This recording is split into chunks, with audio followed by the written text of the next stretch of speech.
Now, on 105.9 FM and streaming worldwide on the WMAL app. O'Connor and Company. It's 7:07. A good Tuesday morning to one and all, and thanks for tuning into O'Connor and Company. Coming up at 8:05, we'll talk to Dr. Robert Malone on RFK's recent meeting with big food companies and get his thoughts on the latest measles outbreaks. I'm Julie Gunlock with Larry O'Connor. Good morning, Larry. It's me. It's Larry O'Connor. I'm back. Thank you so much, Julie, for yesterday with you and Hans von Spakovsky, and Friday with Patrice Onwuka. And thank you for mentioning the fact that I've been out because my father passed away over the weekend. And I really appreciate all the great love and support that I've heard from so many of you, so many of my friends, so many of my listeners, this whole family here on WMAL. It's been great. So thank you for that. It's been tough. But we're moving forward. And by the way, if you're noticing I sound a little different, my microphone is not working today. So I've got a little... So you know, when it rains, it pours. That's right. Joining us right now is Sharon Pinkerton, Senior Vice President of Airlines for America. I say, when it rains, it pours. Sharon, first of all, thank you for joining us. Great to have you here on O'Connor and Company. Thanks so much for having me. And, listen, you've written an op-ed recently at foxnews.com about these recent...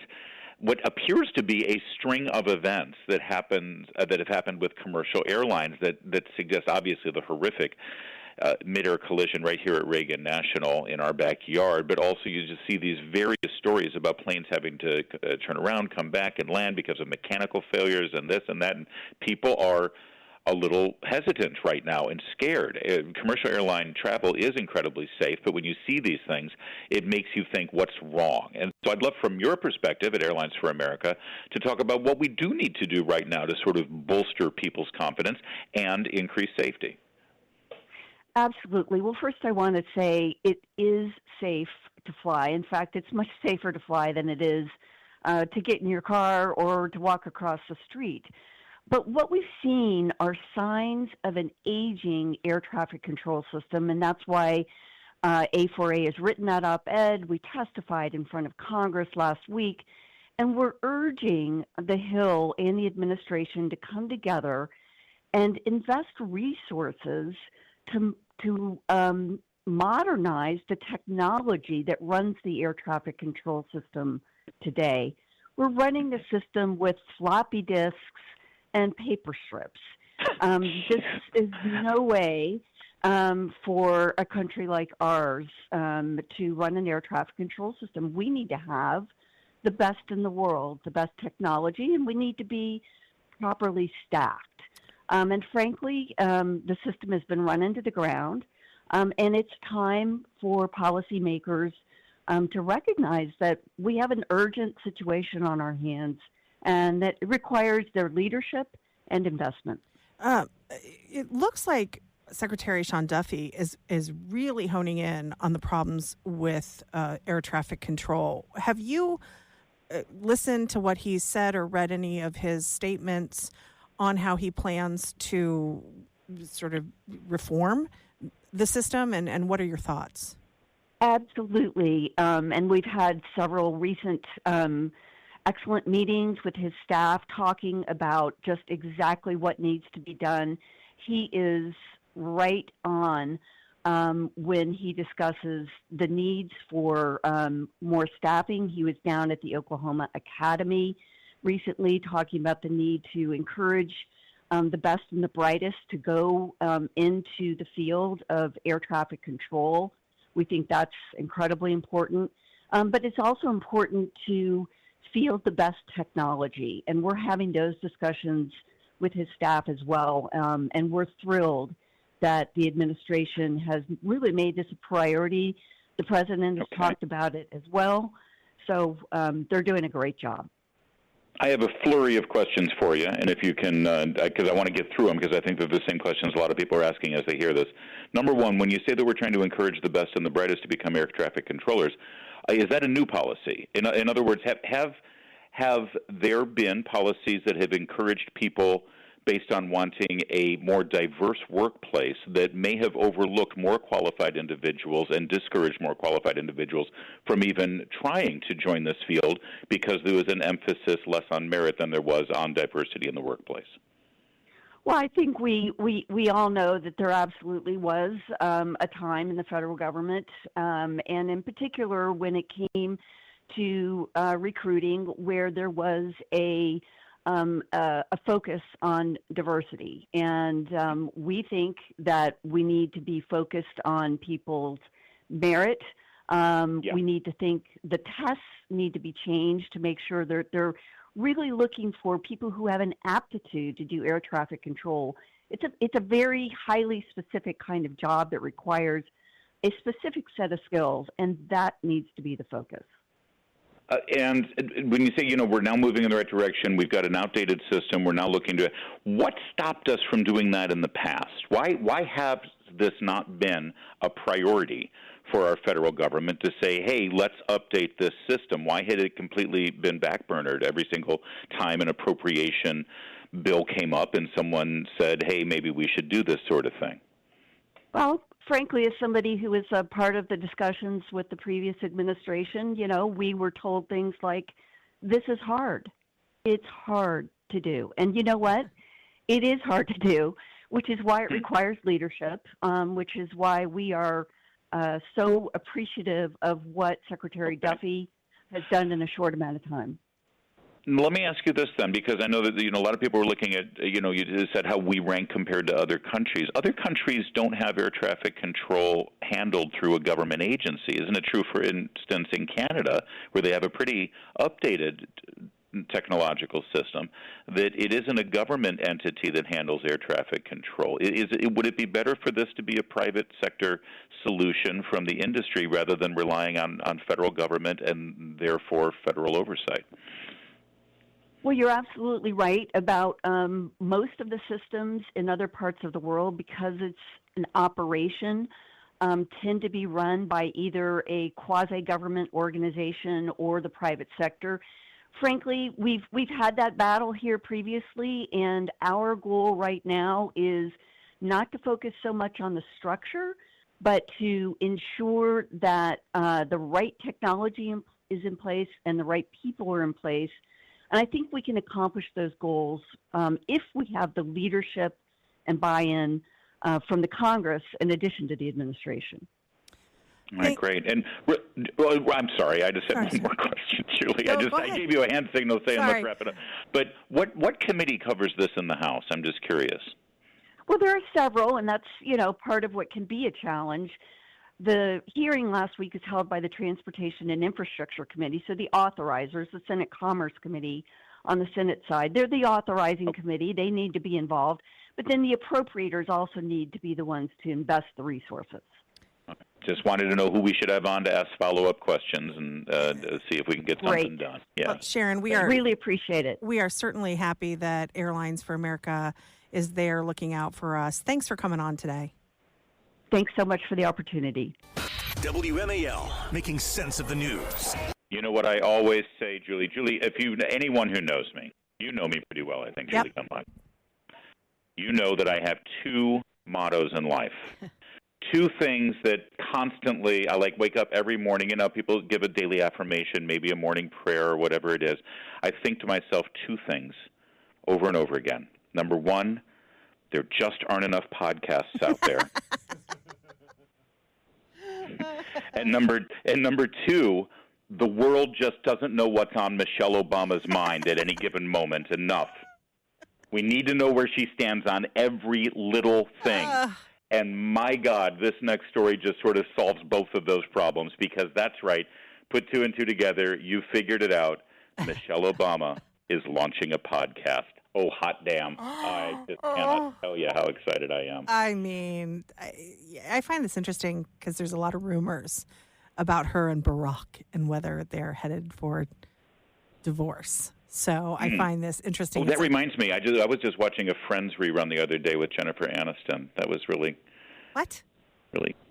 Okay, there's some sort of cultural reference here that I'm not getting. The rumors are that Barack Obama was doing a little situation with Gosh, Rachel. Yeah. Such an idiot. That's right. It says anyway, this. Yes, many rumors about Michelle and Barack. Yeah, the show will feature conversations. It's with her brother, Craig Robinson. Conversations with figures from entertainment, sports, business. They'll talk about life, relationships, and personal growth. With a star-studded lineup of guests. This is, I don't know, is this going to be grosser than Meghan Markle? It might be. I was just going to say, this is the Meghan Markle Netflix series of podcasts. That's what it's going to. Well, let's not forget, Meghan and Prince Harry made millions of dollars from Spotify for their podcast. And what did it have, like 8 episodes, I think? I think maybe fewer, 10? but yeah, it was a handful. Yeah. And who knows? I mean, listen, the grift is strong. It's impressive. They will have 10 producers on this freaking thing. Yeah. And it'll be unlistenable. It's going to be edited up the wazoo. You know what? Michelle Obama, Craig, what's his name? Ferguson? Robinson. You want to impress us? Here's what I want you to do. You live stream it. Don't do a podcast where you sit in a studio and you sound like you're an NPR host who swallowed a microphone and it's overmodulated and ridiculous. No. You know what? In fact, if you want to really impress us, have your microphone break and then call in on a telephone and do your podcast. A landline. See, I can't believe you even found a landline. I'm so impressed. Justine, I love Justine. I am literally standing in a phone booth on the sidewalk right now to do this show. Let's see Big Michelle do that, right? All right. So they're calling this thing. I called her Michelle. Leave me alone. They're calling it IMO, which, of course, is shorthand for in my opinion.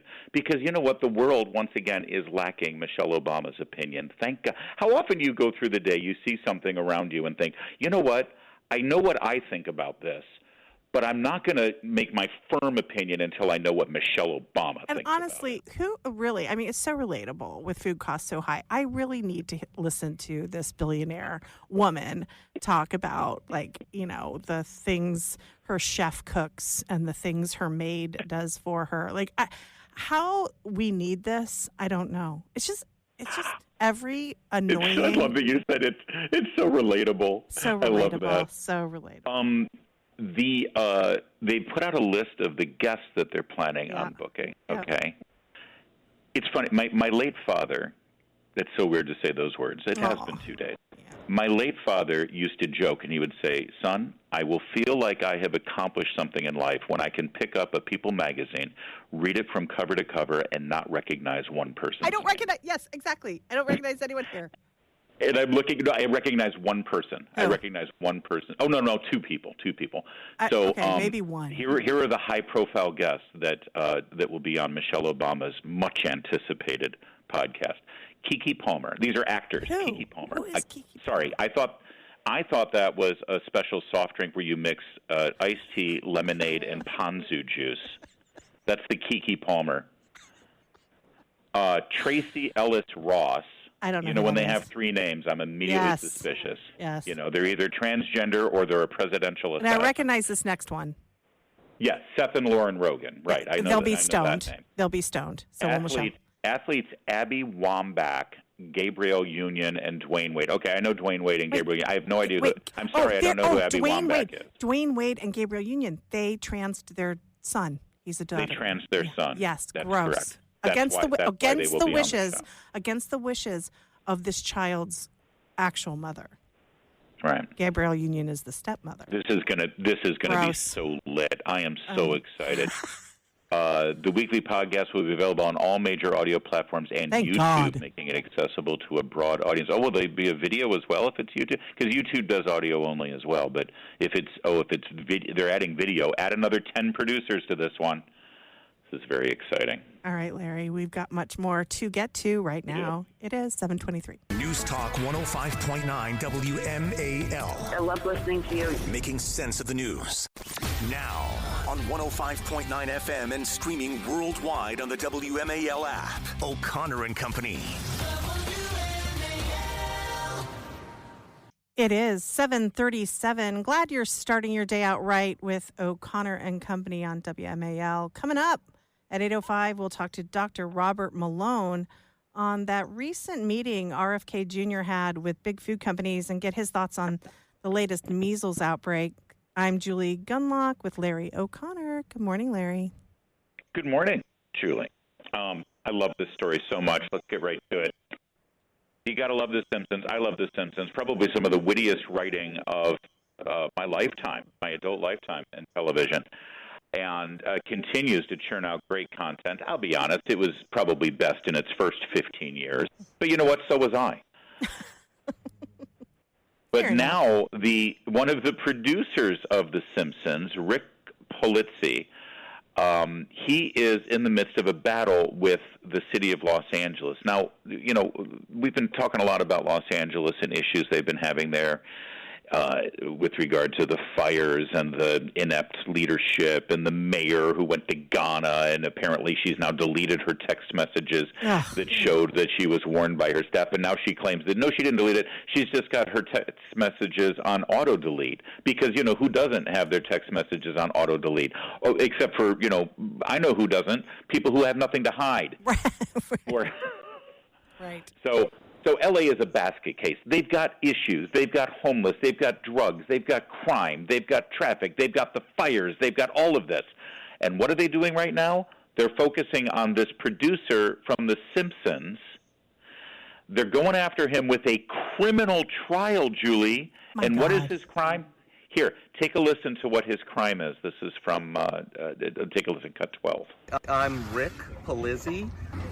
We are out here today because the treehouse that I built with a carpenter friend 24 years ago is coming down.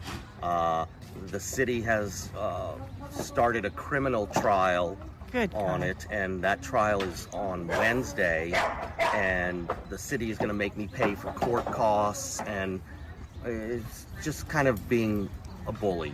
And so I'm taking it down. We're paying for it to get taken down, so they dismiss the charges. I do not want to go to court on Wednesday, so that's why this is all coming down. It's a treehouse, Julie. It's a treehouse. It's also a beautiful treehouse, I will say. It's amazing. There's actually I'm shocked that it didn't. The city almost seized it and made it a homeless shelter. Yeah. Right. I mean, there's a show my husband loves. It's like these super tree houses that people make, and this ranks right up there. It's so cool. But I mean, again, you ran down the problems that LA is having right now. The idea that they have time, 1 minute to spend on harassing a man enough, threatening him with a criminal violation because of charges. A tree house. This is absurd. He used social media to tell a story, as you're hearing now. Here's cut 13, a little bit more. Been a lot of people, and that's been great to hear how many people it affected. And we're here at Halloween. We did a big Halloween display called Boney Island, and everybody's been coming by, grown-up people saying, I was here when I was, 12 and 13, and it's nice to hear. And you have fond memories of the treehouse, and I'm thrilled to hear that. I'm glad they got to experience it. Go ahead. Well, I was going to say, if you're wondering, the crime here is that he didn't pull a permit. Right. He didn't pull a permit to make a treehouse for his child. And it's been there for years. Yeah. I have a lot of sympathy right now. I mean, I feel terrible for this guy. And honestly, this is gross, grotesque of Karen Bass, who's a terrible mayor, and the entire sort of infrastructure there in LA that harasses residents like this is terrible. But then I go, how many times do they vote these people in? I don't know his politics. But even the fact that he's getting a lot of guess. Yeah, and he's getting a lot of support, and people feel really bad for him, and people are kind of outraged. But they're never outraged when it comes to the ballot. When it comes time for the ballot box, they forget this. Is something in the water that they just forget on election day that this is caused because of Democrats. So there are limits to my sympathy. I understand.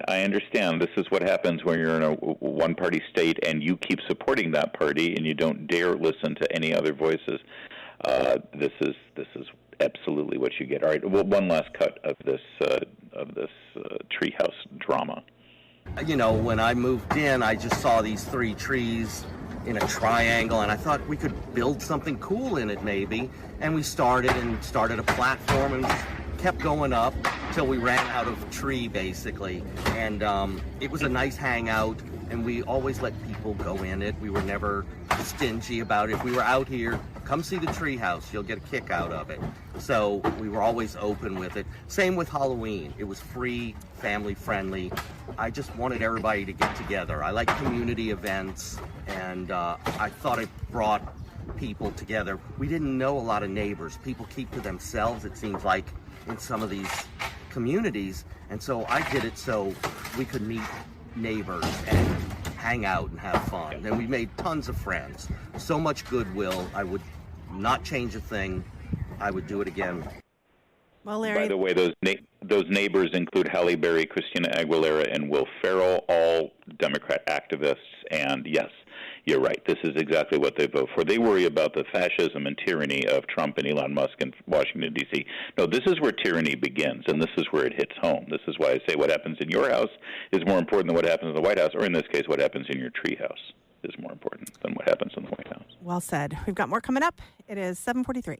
Later this morning on the Chris Plant Show, Michelle Obama's launching a podcast. It's Big Mike and Friends, 9 a.m. on WMAL. Makes sense. Chris goes where other men fear to tread. Julie Gunlock, Larry O'Connor, it's O'Connor and Company. I went back and researched. Can you think of one person that Joe Biden fired during his glorious 4 years as president? I mean, it really was the finest presidency of our lifetime. We're going to look back on this and say, those were the good old days. It only occurred to me that there could have been one person that was fired, and that was the bald-headed, transgender, cross-dressing Department of Energy nuclear engineer who was arrested and convicted of stealing women's luggage, right? Yeah. Sam Brinton. Yeah. So I took to Grok just now, the Grok over on X, Grok, and I said, was Sam Brinton ever fired? And here's the statement that actually came up. From the Department of Energy, December 2022, after the scandal broke. Sam Brinton is no longer a DOE employee. By law, the Department of Energy cannot comment further on a personnel matter. That was it. That was it. So we don't know. Actually, for all we know, Sam Brinton resigned, or quit. Right. They just said no longer an employee. So maybe he was fired, maybe not. You'll remember during the disastrous debate for Joe Biden in June of last year, Donald Trump made a point of this. Here's cut 15, pointing out that Biden never fires anyone. See, I'm a different kind of a person. I fired most of those people. Not so graciously. They did bad things or a bad job. I fired them. They never fired one person. They didn't fire anybody having to do with Afghanistan and the Taliban and the 13 people whose were just killed, viciously and violently killed. And I got to know the parents and the family. They didn't fire. They should have fired all those generals, all those top people, because that was one of the most incompetently handled situations anybody has ever seen. So when somebody does a bad job, I fire them. Yeah, and they just did. In fact, they fired some people who really, sadly, you don't want to see anyone lose their job unless they're kind of jerky. And it appears, remember when FEMA employees... I do want people, I want a bunch of people to lose their jobs. The people who kept schools closed, the people who kept a mask on my child, the people who ruined people's lives. Here's an idea. How about we fire the people who insisted that nobody visit hospital patients who were dying? Okay? Let's fire those people. Okay? Let's fire the people who said, got to close up your businesses. What about we fire those people? I don't know, Larry. I'm fine with firing those people. We've always been talking about how, what kind of podcast would Julie and I have if we could have one? Just called Angry. I've just figured, because we got to compete with Michelle. I figured it out. The name of the podcast is Triggering Julie. Doesn't take much. Every week, it does not take much. Every week, I just find one thing that I can say that triggers. Like, I don't want to see anyone lose their job. Oh, I do. Oh, I do. What is wrong with you? Let me get to what happened here. Sorry. Remember the FEMA employees who were supposed to be handing out information for financial aid and support for people who had lost their homes or had devastating damage due to the hurricanes this last year, and they bypassed homes that had Trump signs in front, right? Yeah. The FEMA employees involved with that decision-making process have now been dismissed. They are no longer part of FEMA. This is how it was described in a letter from the acting head of FEMA, Cameron Hamilton. Quote, "They have failed to meet my expectations of leaders in this organization and have been terminated." Upside, by the way, again, because you don't want anyone to be destitute. They are getting a primetime show on MSNBC. Yeah, exactly. I'm fine with it. I think it's great. 3 FEMA workers fired right after this investigation. Obviously, an announcement was made, a statement was made by the administration. Great, but can we like parade them on a stage and say, "You're out of here"? I do. I want The Apprentice back. You're fired. You want full? Well, funny you should say that. Trump said that he's famous for firing people, and you'll remember his famous line from The Apprentice. You're fired. I want that back. I've been lamenting the fact CNBC used to play The Apprentice in primetime all the time, right up until Trump ran for president. And then they just disappeared. You couldn't find Apprentice anywhere. Right. Well, it is back. At least reruns are back. The original first season of The Apprentice is now streaming on Amazon Prime, and I think that's awesome. I love that show. Oh, I'm going to watch it. Oh, we did too.